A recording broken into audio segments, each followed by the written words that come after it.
తగ్గిపోతూ ఉంది.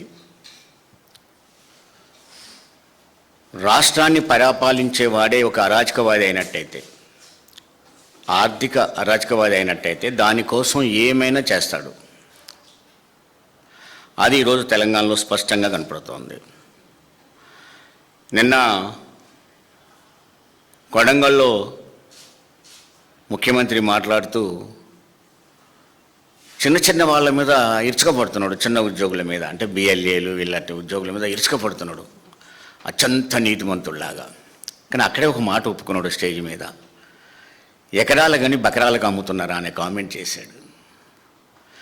ఎకరాలు కొని బకరాలకు అమ్మేదాన్ని కొంతకాలం ఆపుకోండి, అంటే ఈ స్థానిక సంస్థలు ఎన్నికలు అయిపోయిందాక ఆపండి, తర్వాత మీ ఇష్టం వచ్చినట్టు తినండి అనేది స్పష్టంగా చెప్పాడు.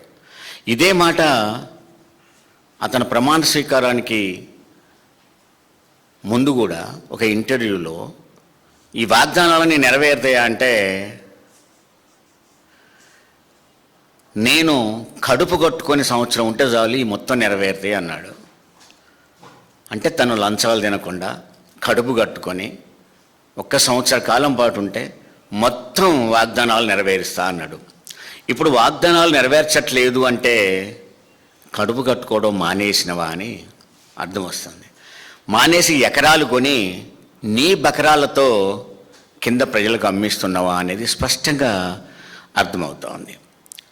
అందుకని అతను ఏం చేశాడు, హోమ్ మినిస్టర్ కూడా తన చేతిలో పెట్టుకున్నాడు, విద్యాశాఖను తన చేతిలో పెట్టుకున్నారు, మున్సిపల్ శాఖను తన చేతిలో పెట్టుకున్నాడు. అంటే ఎక్కడి నుంచి ఆదాయం వస్తుందో, ఎట్లా ఆదాయం వస్తుందో, ఆ అక్రమాలను ఏమన్నా ప్రశ్నిస్తే ఎట్లా అణిచివేయాలనో ఈ శాఖలన్నీ తన చేతిలో పెట్టుకున్నాడు. దానికైనా పన్నిన సూత్రం ఏంటంటే, అబద్ధాలు ప్లస్ బూతులు is equal to Congress party. అంటే అబద్ధాలు బూతులు చెప్పుకుంటూనే బతుకుతూ ఉన్నారు, కానీ చెప్పేటివి మాత్రం నీతులు. ప్రెస్ మీట్కి వస్తే 2 కూతలు 2 కోతలు కలిపి ఓ ప్రెస్ మీట్ పూర్తి చేసేసి నీతులు చెప్పి వెళ్ళిపోయి బూతులు మాట్లాడడం నేర్చుకున్నాడు. అందుకని ఎప్పుడైతే హోమ్ మినిస్టర్ రాష్ట్రానికి లేడో, ఉన్న హోమ్ మినిస్టర్ ఎట్లయితే క్రిమినలో, ఒక ఏం చెప్పండి, క్రిమినల్ చేతిలోనే ఈ రాష్ట్రం ఉంది. ఆయన క్రిమినల్ కాకపోతే ఇప్పటికి ఒక సూటికి ఒక ప్రశ్నకు జవాబు చెప్పాలి. ఆయన 5 కోట్లతో వచ్చి ఒక ఓటుకు నోటు కేసులో 50 లక్షలు ఇచ్చిండు కదా, మిగతా 4,50,00,000 రూపాయలు ఎక్కడున్నాయో చెప్తే ఆయన ఒక క్రిమినల్ అవునో కాదో మనం ఆలోచించవచ్చు. ఆయన ఇచ్చిన 50 లక్షల రూపాయలు ఎవరిచ్చిరో చెప్పినా ఆయన క్రిమినల్ కాదో ఆలోచించవద్దు. అంతటి క్రిమినల్ వ్యక్తిలో ఈ రాష్ట్ర పాలన ఉన్న తర్వాత, హోమ్ మినిస్టర్ కూడా తనే అయిన తర్వాత ఎలా ఉంటుంది అనేది మనం చూడాల్సిన అవసరం ఉన్నది. అందుకనే సంవత్సరానికి క్రైమ్ రేట్ ఎట్లా పెరుగుతూ ఉందంటే ఘోరంగా పెరుగుతూ ఉంది. 23-24 మధ్యన క్రైమ్ రేటు 9.8% పెరిగితే, అదే 24-25 ఒక్క సంవత్సరంలోనే ఆ క్రైమ్ రేటు 14% పెరిగింది. అంటే దీన్ని మనం 14% పెరిగింది అంటే క్రైమ్ రేటు మీద ఎంత విచ్చలవిడితనం కింద పెరిగిందో చూడండి. యథా రాజా తదా ప్రజ. అందుకని క్రైమ్ అనేది ఈజీ అయిపోయింది తెలంగాణలో. ఏమైనా చేయొచ్చు, ఎవరినైనా చేయొచ్చు, ఎక్కడైనా చేయొచ్చు, ఎప్పుడైనా చేయొచ్చు. ఇది క్రైమ్ అలవాటు పడిపోయింది. చివరికి భద్రత అనేది భార్య దగ్గర భర్తకు కానీ, భర్త దగ్గర భార్యకు కానీ, తండ్రి దగ్గర కొడుకు కానీ, కొడుకు దగ్గర తండ్రికి కానీ, అసలు బంధాల మధ్యన దేనికి కూడా ఓ భద్రత లేకపోయింది. కోపం వస్తే చాలు ఎవరినైనా చంపొచ్చు, ఎట్లయినా చంపొచ్చు, ఎక్కడైనా చంపొచ్చు. చంపడమే కాదు, ఎంత ఛాలెంజింగ్ అంటే ప్రభుత్వానికి ఒక సెల్ఫీ వీడియో తీసి పెట్టేస్తున్నారు, నేను ఇంతమంది చంపేసినా అని. సిగ్గుండాలి కదా గవర్నమెంట్కి ఏమైనా. తెలంగాణ పోలీస్ అంటే, ఒకప్పుడు భారతదేశంలో పోలీస్ అంటే తెలంగాణ అని చెప్పుకున్న రోజులు ఉన్నాయి. ఇవాళ పోలీసుల పరిస్థితి ఎలా ఉన్నది? పోలీసులకే రక్షణ లేని పరిస్థితికి ఏర్పడ్డది. పోలీసుల ద్వారా ప్రజలకు రక్షణ లేని పరిస్థితి కనపడ్డది. ఇలా పోలీసుల పని ఏంటంటే, హోమ్ మినిస్టర్గా ఉన్న రేవంత్ రెడ్డి ఏమేమి అరాచకాలు చేస్తారు, ఆయన అనుచరులు ఏమి అరాచకాలు చేస్తారు, వాళ్ళని ఎవరు ప్రశ్నిస్తున్నారు, ప్రశ్నించిన వాళ్ళని ఎట్లా అణిచివేయాలి, ఏ రూపంలో అణిచివేయాలి, ఏ కేసులు పెట్టాలి, ఇది మాత్రమే పోలీసులు ఇవాళ చేస్తూ ఉన్నారు. దానికని ఏమైపోయింది, చివరికి పెళ్ళిళ్ళు చేసుకుందామంటే భయపడుతున్నారు. పెళ్లి చేసుకున్నాక భార్య వచ్చి ఏ సిలిండర్లో నన్ను పెట్టుద్దో, పెళ్లి చేసుకున్నాక భర్త పోయి భార్యని ఎక్కడ కుక్కర్లో పెట్టి ఉడికిస్తాడో, ఇదంతా క్రైమ్. తెలంగాణలో జరుగుతున్న క్రైమ్ ఇది. ఇంత ఘోరమైన క్రైమ్ జరుగుతూ ఉన్నది ఈజీగా. ఎక్కడ చూడండి ఈరోజు క్రైమ్ లేదనే పాయింట్ లేదు ఇవాళ. అంటే సుమారు 9-10 నెలలనే 1000 మర్డర్లు దాటిపోయినాయి తెలంగాణలో. 1000 మర్డర్లు దాటిపోయినాయి. పట్టపగలు రివాల్వర్ తీసుకొని ఒక రాజకీయ నాయకుడిని కాల్ చేశాడు ఈ తెలంగాణలో. అంటే ఒక ఘోరమైన విపత్తు. ఎవరినైనా చంపొచ్చు అనేది. ఈ క్రైమ్ అంటే ఒక ఈజీ సరదాగా చేసేలాగా వచ్చింది. దానికి ఒక అదుపు లేదు, ఆజ్ఞ లేదు, పోలీసు వాళ్ళ పట్టలేదు. మరి సైబర్ క్రైమ్ అయితే 38% పెరిగింది. 38% పెరిగింది సైబర్ క్రైమ్. అంటే ఇంత ఘోరమైన సైబర్ క్రైమ్ అనేది మనం చూస్తూ ఉన్నాం. 2023లో 2,13,000 కేసులుంటే 2024కి వచ్చరికి అది 2,24,000 కేసులు అయింది.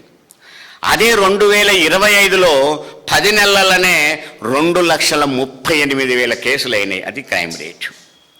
అంటే ఇంత ఘోరంగా 24లో 24,643 సైబర్ క్రైములు ఉంటే 2025లో 37,000 సైబర్ క్రైమ్ కేసులు అయినాయి ఇవాళ.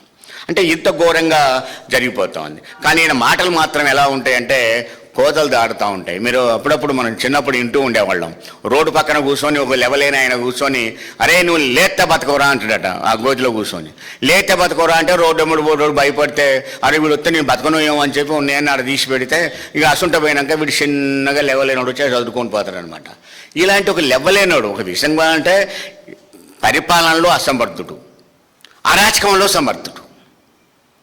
నోరు తెరిస్తే గాంధీ భవన్ భూత పురాణం అయింది, హెడ్ క్వార్టర్ అయింది అది గాంధీ భవన్కి. ఎవరు అసలు కాంగ్రెస్ వాళ్ళు మాత్రం దీన్ని పట్టించుకోవట్లేరు.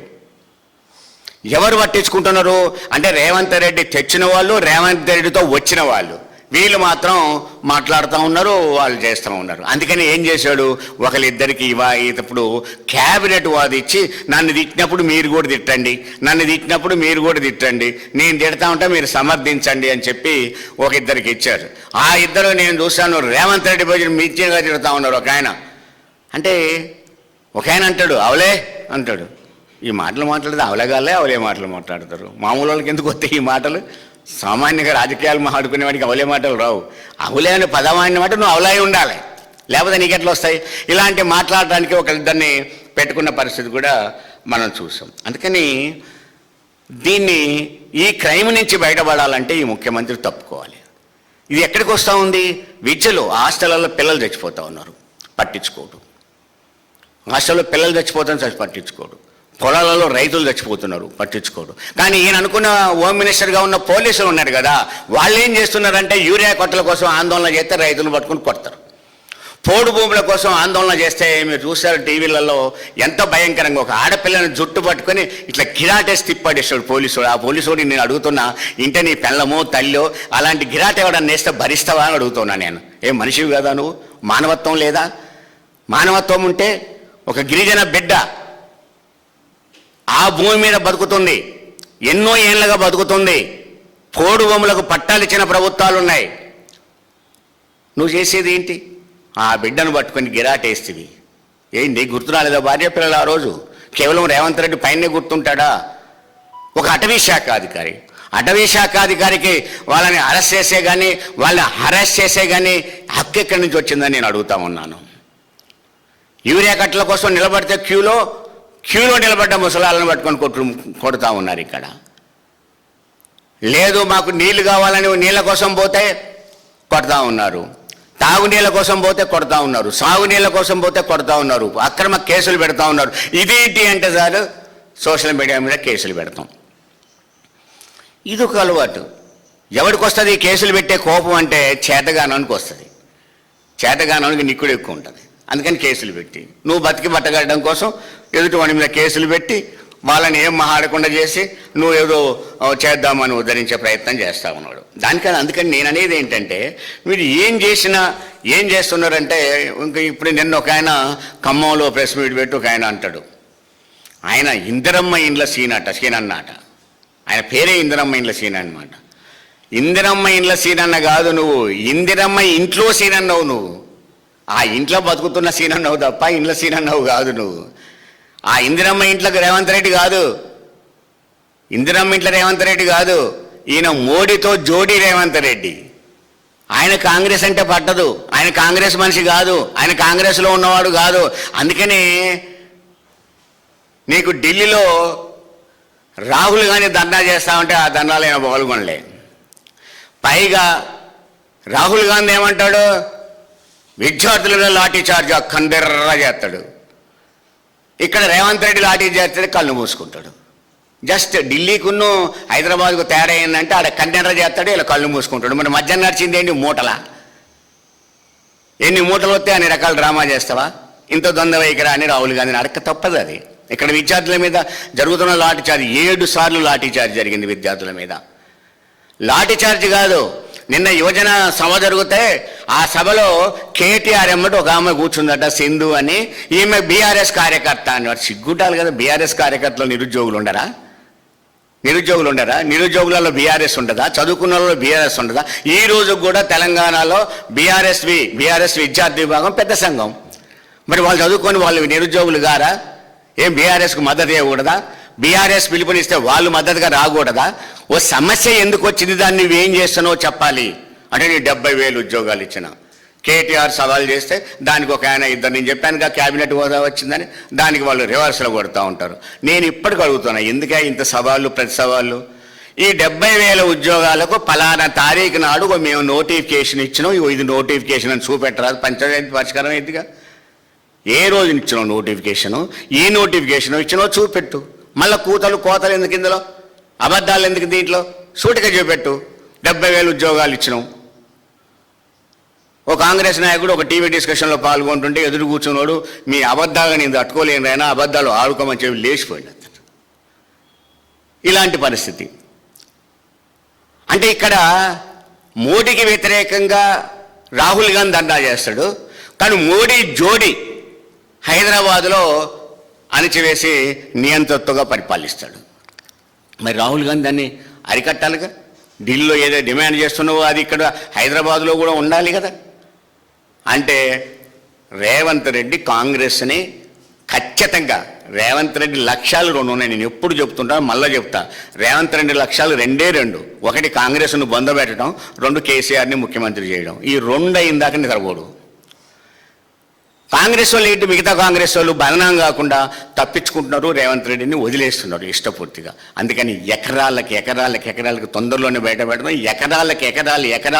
ఎకరాలు కబ్జాలు చేసేస్తున్నారు, అక్రమంగా బెదిరించి కొంటున్నారు.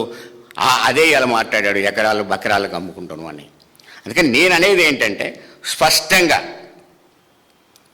రేవంత్ రెడ్డి ఒక క్రిమినల్ యాక్టివిటీని తగ్గించుకోవాలి. నువ్వు ముఖ్యమంత్రి అనే విషయాన్ని మర్చిపో. ఏ జాతి అని మాట్లాడతాడు ఆయన. ఏం చేత? నోటుకు ఓటు నమ్ముకునే జాత? ఏం జాతి నీది? క్రిమినల్ జాత? కూడా భూములు ఆక్రమించుకునే జాత? లాగులో తొండలు నిడిచిపెట్టుకునే జాత? గుడ్లు పీకి గోళీలు ఆడుకునే జాత? నీది ఏ జాతి అసలు? మరి నీదేం జాతి?